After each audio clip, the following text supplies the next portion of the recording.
tell you what, those runoff elections are bringing big changes to South Carolina. A rough night for incumbents, with many losing their re-election bids. News Channel 6's Robert Kittle has a closer look at what role this vote could play in passing future legislation. Consistent with 8 state senators will not be back in the Senate next year. 4 lost in runoffs, including 2 committee chairmen.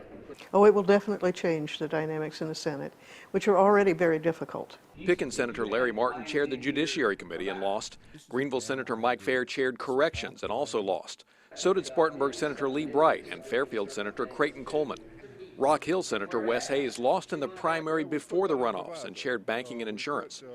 Senator John Corson has been in the Senate 32 years and says losing so much leadership could affect the Senate's ability to get things done. Without experience, you may pass something that will not work. But if you're studying legislation, like the Senate Education Committee, we're looking at an education proposal, we can look back and say, gosh, we looked at this 12 years ago and we studied it, it just didn't work. So we don't need to go that way. I think experience does count.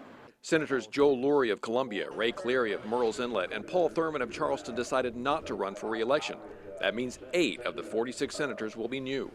The Senate has been criticized for not getting much done because of a rule that lets one senator block a bill. Senator Corson says that senators will talk about changing that rule. He says that doesn't mean they necessarily will change it, but he says at least they will talk about it. But the shakeup in leadership could have an impact. It's going to make it much more difficult to do good things for the people of South Carolina, I think. In Columbia, Robert Kittle, News Channel 6.